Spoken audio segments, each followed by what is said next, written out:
All right. So how do we get our audio interface to sound through Zoom like a studio recording and also send GarageBand or Logic straight through Zoom? Well, you're going to need an audio interface, okay?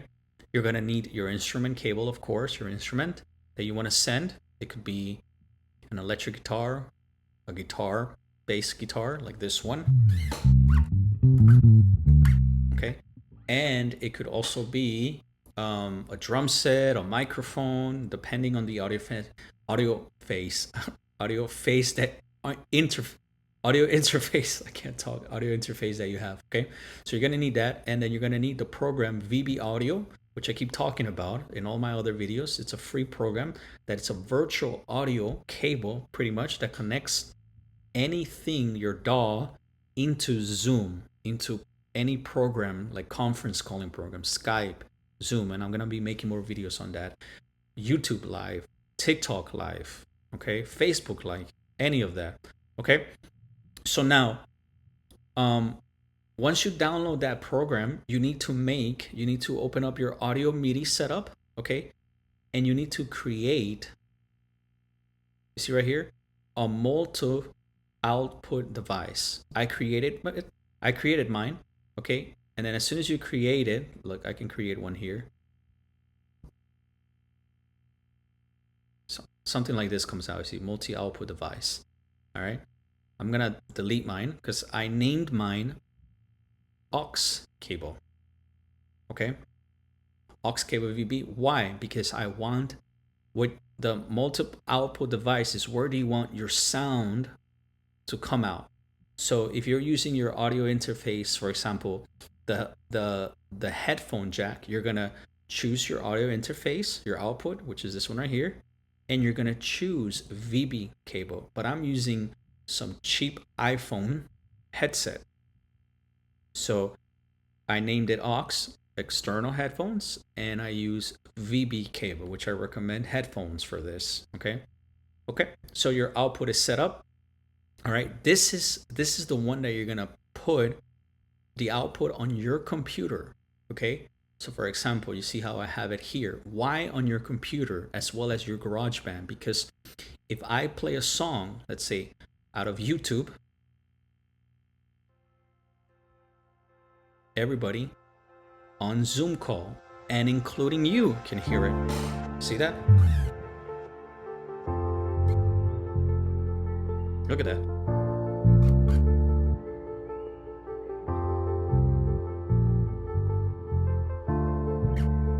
Yeah. Okay. Anyways, so how am I doing that? Well, with the way that I'm showing you right now. So now, that's that. Okay. Now, the other thing that you need to do, you need to go open up the GarageBand, and you need to make sure that you, on the output, you have that one that you created. But now on your input, you need to create an aggravated device. It's aggravated device stands for inputs, not outputs. Okay? Input, my aggravated device, because I'm using, I call it, where is it? The one that I use, this one, Mac mic, because I'm using the microphone of my laptop. Check it out, okay? And I am creating, I have connected it to my audio interface inputs, so I can put my bass on the second, on the first input, okay? So what it did, it connected almost literally the microphone to your audio interface as if it was part of your audio interface almost. That's what this is doing. It's connecting two inputs in one. And you can do this with anything. You can do this with two audio interfaces at the same time. You can literally connect two audio faces, or you can do three audio interfaces, or you can do a mixer and an audio interface. It's crazy. It's limitless. Or you can do two separate microphones. Okay. Anyways, so you do that, right? You label it. I think you just kind of double click it and you label it. I label it Mac Mic and Scarlett because I want to know that.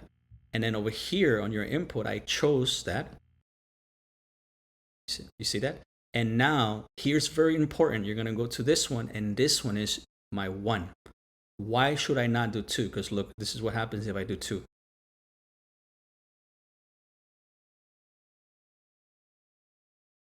Nothing happens. You know why? Because my bass is coming out of 2.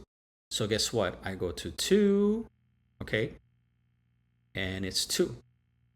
And what happens if I choose 1 on my bass? Well, my voice is gonna change really quick because that's where my voice is coming out of.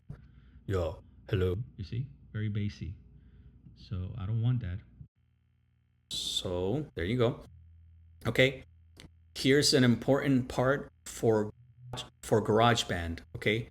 GarageBand, you're gonna right click, which is 2 fingers on the pad. You're gonna go to configure track header, and you gotta enable this because by neutral this is disabled. Okay, like that. You gotta enable it. And what does that do? That lets you play 2 instruments at once at the same time. You see that? Because if this is not pressed, well, my bass actually still sounds. If this is pressed, my bass doesn't sound. Yeah. Okay. Anyways, that's what I learned on of another YouTube video. So always have these 2 on. Sound. You see, now my voice didn't sound there. Anyways, so that's great. Your setup should look like this. So now you are ready to go to Zoom or Skype. Let's say I'm gonna go to my Zoom lesson, right? And okay, to show you that I am here. Hello. You're gonna go to right here to your inputs, and you need to click VB cable, not MacBook microphone, not your audio interface or anything else. VB cable, just leave it on VB cable. Okay. If you're going to use Skype, you have to leave it on VB cable. Your output, your speaker needs to be aux VB cable, because then if you don't do that, the people on Zoom will not be able to hear what you are playing. Okay. So copy this, select speaker, there you go. And now if I play my bass, this thing should turn green. Look at that. And it's like audio quality, like studio quality. Okay. And what's really cool is that I can EQ my voice. I can EQ anything here. So I can make it like brighter, you see, or darker, or I can add a little bit of reverb if I want my voice, you see, to sound a little bit echoish. So now anything in GarageBand, everybody can hear. And also anything that comes out of my laptop, okay, anybody can hear. So if I put a song here that's not copyrighted, see that? I'm gonna jam to it. I'll mute my mic.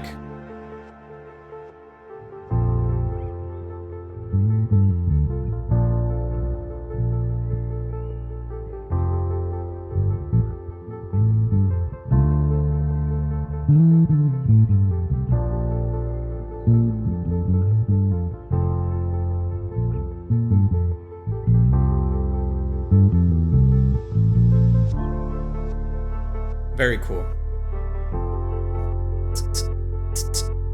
All right, so I hope you guys enjoyed this video. Subscribe for more educational on how to use Zoom and to teach online. And yeah, hope you enjoy. Hope to see you guys next time.